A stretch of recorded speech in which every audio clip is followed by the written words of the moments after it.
तो बच्चों, आज मैं लेक्चर 21 देने जा रहा हूँ और इसमें कुछ टॉपिक्स हैं जो आपको मैं बताने जा रहा हूँ और आप लोग रिवाइज करते रहिए टाइम टू टाइम। जो भी दिक्कत है आप लोगों को मैंने कहा था कि आप पूछ सकते हैं जिस तरह से आप पूछना चाहें। जूम ऐप से भी आप पूछ सकते हैं, लेकिन यही है कि वो कभी कभी नेट फेल होने से वो फेलियर हो जाता है, उसमें अच्छा से क्लियर नहीं हो पाता है। इसलिए मैंने इस तरह से वीडियो डाल के यूट्यूब पे आपको शेयर कर रहा हूँ। तो चलते हैं आगे, हम लोग देखें electrostatic forces are conservative explain. तो मैंने आपको 11 में मैंने बताया था कि कंजर्वेटिव फोर्स किसको कहते हैं। इलेक्ट्रोस्टैटिक फोर्स एक कंजर्वेटिव फोर्स होता है, ठीक है। कैसे, उसको मैं थोड़ा डिफाइन किया हूँ, उसको ध्यान से देखो। These forces are said to be conservative if work done by or against these forces do not depend upon the path followed but depend upon the initial and final position of the path। मैंने बताया था conservative force के द्वारा जो work done होता है वो path पे डिपेंड नहीं करता है, वो इनिशियल और final position of the path पे निर्भर करता है। कंजर्वेटिव फोर्स के द्वारा जो भी वर्क डन होता है वो initial and final position of the path पे निर्भर करता है and it does not depend upon the path follow. किस पाथ को फॉलो कर रहा है उससे इसको कोई मतलब नहीं है। मान लेते हैं इनिशियल पोजीशन ए है और ये फाइनल पोजीशन बी है। ये +1 चार्ज को मैं कैरी कर रहा हूँ ए सी बी, इस पाथ को फॉलो करते हुए +1 चार्ज को मैं कैरी कर रहा हूँ ए टू कहाँ बी, ठीक है। तो इसमें क्या वर्क डन होगा वो निकालेंगे और फिर बी से ए, इस पाथ को फॉलो करते हुए बी से ए पहुंचा, ठीक है। किसको किसको कैरी करना है? +1 चार्ज को, यूनिट पॉजिटिव टेस्ट चार्ज को कैरी करना है, फिर बी से कहाँ ए। तो इस एक राउंड ट्रिप में क्या वर्क डन होता है मैं वही बताने जा रहा हूँ। तो मैंने कहा कि कंजर्वेटिव फोर्स पाथ पे फॉलो नहीं करता है, initial and final position of the path पे निर्भर करता है। तो इनिशियल पोजीशन ए है, फाइनल पोजीशन क्या है? बी है। पाथ कुछ भी हो, यहाँ दो पाथ मैंने लिया है ए सी बी और दूसरा पाथ लिया है क्या? बी डी ए, ठीक है। अब चलते हैं आगे। इन one round trip the work done by the conservative forces become 0। मैंने आपको बताया था कि एक राउंड ट्रिप में कंजर्वेटिव फोर्स के द्वारा वर्क डन क्या होता है? 0। एक राउंड ट्रिप मतलब यूनिट पॉजिटिव चार्ज को कैरी किया ए से बी और फिर बी से कहाँ ए, एक राउंड ट्रिप हो गया। तो इसमें वर्क डन 0 होता है। यदि 0 हो गया तो आप समझ लीजिए कि आपका इलेक्ट्रोस्टैटिक फोर्स कंजर्वेटिव है। तो चलते हैं आगे। Now we see that unit positive charge is carried in the field from A to B through the path A C B. A C B path को फॉलो करते हुए +1 चार्ज को carry करते हैं। तो +1 चार्ज को कैरी किया किस पाथ से? From A to B.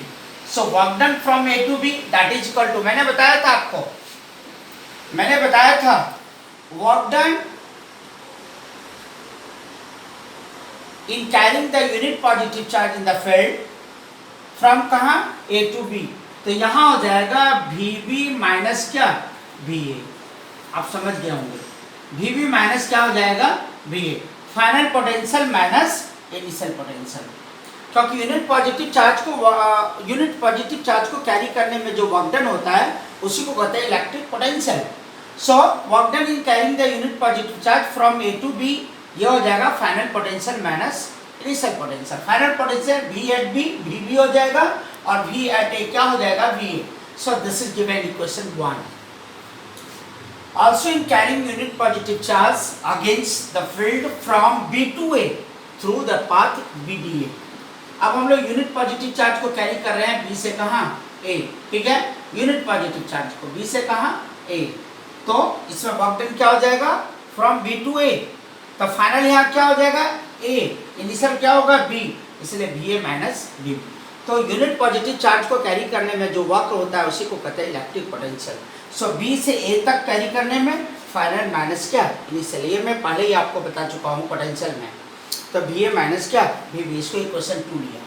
तो क्या लिखेंगे? फ्रॉम 1 and 2, A का 2 इक्वेशन से we can say that the total work done in one round trip total work done कितना हुआ यूनिट पॉजिटिव चार्ज को एक राउंड ट्रिप में कैरी करने में, तो क्या लिखेंगे WA2B प्लस क्या WBA, दोनों को ऐड कर दो, ये क्या हो जाएगा sir VB minus BA plus क्या BA माइनस BB, देखो कट जाएगा VB माइनस BA और यहाँ क्या है BA माइनस BB, तो minus BB plus BB cancel और माइनस BA प्लस BA क्या हो जाएगा कैंसिल, तो टोटल वर्क डन एक राउंड ट्रिप में क्या हो गया 0, hence the electrostatic forces are क्या कंजर्वेटिव।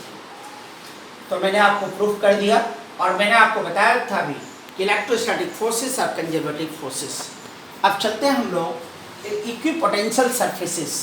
देखिए नाम से ही आपको पता चल रहा है इक्विपोटेंशियल सरफेसेस, ऐसा सरफेस जिसका पोटेंशियल क्या हो समान हो। दो surfaces are said to be equipotential surfaces at every point of which the potentials are क्या सेम। ऐसा सरफेस जिसके हर एक पॉइंट पे पोटेंशियल क्या हो सेम हो, उसको कहते हैं इक्विपोटेंशियल सरफेस। देखिए यहाँ एक मैं प्लेन सरफेस दिखाया हूँ, यहाँ पॉइंट मैंने 1 और 2 लिया, ठीक है, तो यहाँ का जो पोटेंशियल होगा वही यहाँ का होगा। यदि ये इक्विपोटेंशियल सरफेस है तो इसका हर एक पॉइंट पे पोटेंशियल क्या होगा सेम होगा। तो इक्विपोटेंशियल सरफेस है ये सरफेस कैसा है इक्विपोटेंशियल सरफेस है, तो पोटेंशियल एट ए बराबर क्या हो जाएगा potential at B. Now unit positive charge is carried from A to B, then work done कितना हो जाएगा WAB इक्वल टू क्या होता है BB माइनस BA होता है ना, तो वर्क डन हो जाएगा BB minus BA। Final potential B हो जाएगा, इनिशियल पोटेंशियल A होगा, इसलिए फाइनल माइनस इनिशियल होता है, यहाँ उल्टा लेटर चलता है। और ये दोनों का इक्विपोटेंशियल सरफेस है तो दोनों पे पोटेंशियल क्या होगा सेम, तो ये क्या हो जाएगा 0। तो इक्विपोटेंशियल सरफेस पे कोई भी चार्ज को आप कैरी करते हैं तो उसका वर्क डन क्या होता है 0 होता है, याद रखना। अब मैं दे रहा हूँ टाइप्स ऑफ इक्विपोटेंशियल सरफेसेस। 3 तरह का इक्विपोटेंशियल सरफेस होता है, 3-4 तरह का, जो अभी मैं आपको बताने जा रहा हूँ। एक है स्फेरिकल इक्विपोटेंशियल सरफेसेस, अब मैं उसको दिखाने का कोशिश कर रहा हूँ। For a single positive charge मैंने लिया है, यह एक सिंगल पॉजिटिव चार्ज क्या बोलो +Q है। This is a single positive charge, वो यहाँ मैंने सेंटर पे रख दिया। एंड द पोटेंशियल्स आर क्या स्फेरिकल, इसका जो भी पोटेंशियल होगा स्फेरिकल होगा। एक पोटेंशियल सरफेस मैंने दिखाया स्फेरिकल सरफेस A, दूसरा स्फेरिकल सरफेस B और तीसरा क्या स्फेरिकल सरफेस C। तो एक सिंगल पॉइंट चार्ज मैं ले रहा हूँ तो उसके लिए पोटेंशियल्स कैसा होगा स्फेरिकल होगा। where the charge is placed at its कहाँ सेंटर, जब इसका इक्विपोटेंशियल सरफेस है तो उसका चार्ज कहाँ ले लेंगे सरफेस पे लेंगे, सेंटर पे लेंगे, सॉरी सेंटर पे। The direction of electric field ABC are free, the direction of electric field is perpendicular to the equipotential surface. अब देख लो यहाँ मैंने यहाँ एक +1 चार्ज यदि मैं रखता हूँ, ये चार्ज इसको क्या करेगा रिपेल करेगा। तो मैंने आपको बताया था इलेक्ट्रिक फील्ड इंटेंसिटी कैसे निकालता है उसका डायरेक्शन, तो जहाँ भी इलेक्ट्रिक फील्ड इंटेंसिटी का डायरेक्शन निकालना है वहाँ +1 चार्ज रख दो, तो ये चार्ज इस पर जिधर फोर्स लगाएगा वो फील्ड का डायरेक्शन होगा। तो ये चार्ज इसको क्या करेगा +1 को रिपेल करेगा, इसलिए फील्ड का डायरेक्शन इधर हो गया। यहाँ भी +1 रखिएगा तो ये क्या करेगा रिपेल करेगा, फील्ड का डायरेक्शन इधर होगा, फिर इधर होगा इधर होगा इधर होगा। तो मैंने आपको दिया है कि इलेक्ट्रिक फील्ड का डायरेक्शन क्या होता है, ये इक्विपोटेंशियल सरफेस के क्या होता है परपेंडिकुलर। देख लो यहाँ कितना एंगल बनाएगा 90 डिग्री, यहाँ भी कितना एंगल बनाएगा 90 डिग्री, ठीक है, यहाँ भी कितना एंगल बनाएगा 90 डिग्री। सो एक बात ध्यान रखिएगा, इलेक्ट्रिक फील्ड इंटेंसिटी का डायरेक्शन इक्विपोटेंशियल सरफेस के क्या होता है परपेंडिकुलर। मैंने आपको दिखाया है सारा चीज़ फिगर में, आप देख सकते हैं। अब क्या कहता है ABC are 3 equipotential surfaces at every point of which the potentials are क्या सेम। ये 3 स्फेरिकल इक्विपोटेंशियल सरफेस को दिखाया गया ABC।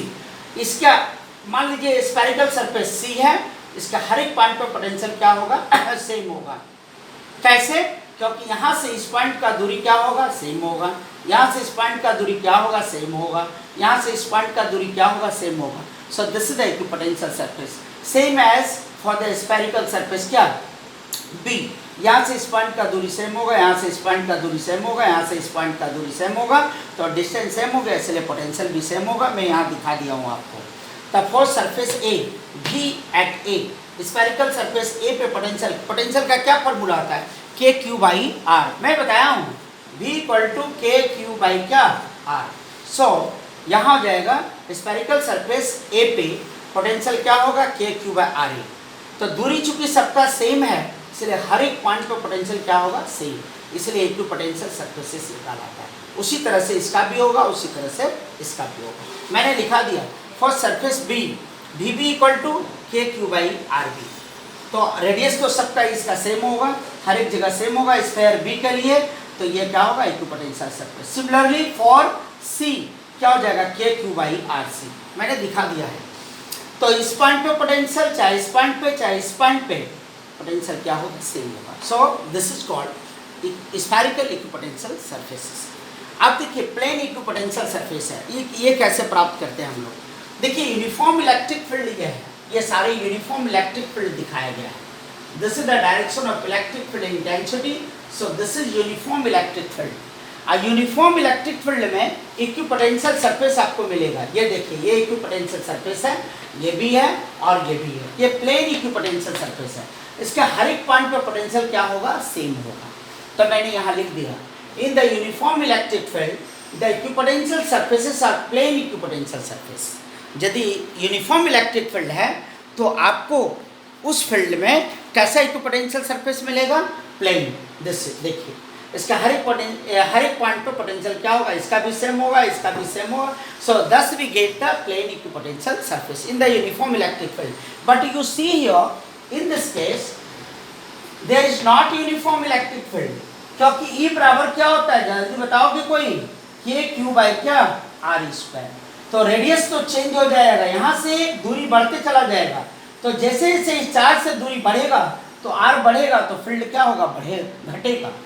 तो फील्ड यहाँ घटते जा रहा है और R घटेगा तो फील्ड बढ़ेगा। So this is not a constant electric field. So thus we get क्या, spherical equipotential surface and there is a constant electric field, uniform electric field. So thus we get a plane equipotential surface. Okay, अब चलते हैं हम लोग कुछ और equipotential surface पे दिखाऊँ। आपका एनसीईआरटी बुक में ये सब दिया हुआ है, आप वो सब फिगर उसमें जाके देख सकते हैं, ठीक है। अब है equipotential surfaces for electric dipole. Dipole किससे बनता है, प्लस क्यू चार्ज और माइनस क्यू चार्ज से। देखिए प्लस चार्ज और माइनस चार्ज, ये दो मैं चार्ज दिखाया हूँ, ऐसे डायपोल बनता है। तो डायपोल का ये इस तरह से इसका पिक्टोरियल व्यू दिखाया गया कि डायपोल यदि है तो उसका इक्विपोटेंशियल सरफेस कैसा दिखेगा, तो ऐसा दिखेगा। आप ऐसा ही बनाने सीख लीजिएगा। कई बार एक क्वेश्चन में आया भी है, बोर्ड एग्जाम में आया है, और बोर्ड एग्जाम में कभी कहता है कि draw the equipotential surface for the electric dipole. तो आप you see the NCERT book and you can draw the figure of the equipotential surface for the electric dipole. आप इस तरह से उसको देख सकते हो। अब चलते हैं हम लोग यहाँ, एक है equipotential surface for two identical charges. मैं प्लस और प्लस दो चार्जेस दिखाया हूँ सर, ठीक है। तो देखिए इसका इक्विपोटेंशियल सरफेस कैसा है। अब देखिए यहाँ डिस्टेंस थोड़ा कम होते जा रहा है ना, और इधर बढ़ते चला जा रहा है। इधर भी डिस्टेंस कम हो रहा है इक्विपोटेंशियल सरफेस का, इधर बढ़ते चला जा रहा है। लेकिन यहाँ कुछ अपोजिट है, इधर डिस्टेंस कम हो रहा है और इधर डिस्टेंस बढ़ रहा है। इस तरह से इक्विपोटेंशियल सरफेस के बीच का डिस्टेंस इधर बढ़ रहा है, इधर कम हो रहा है, जस्ट इसका reverse. So equipotential surface for two identical charges is like this. So you can see in the NCERT book. आप लोग इस लॉकडाउन में पढ़ें, टाइम को वेस्ट ना करें, ज़्यादा रिवाइज करें, क्योंकि जब कभी कोचिंग आपको खुलेगा तो टाइम का इतना अभाव रहेगा कि टीचर फिर बैक जा करके आपको नहीं सब पढ़ाएगा, ठीक है। और दूसरी बात ये है कि मान लेते हैं कोई डाउट्स रहता है, तो जब भी कोचिंग कभी खुलेगा तो आप डाउट्स को क्लियर कर सकते हैं।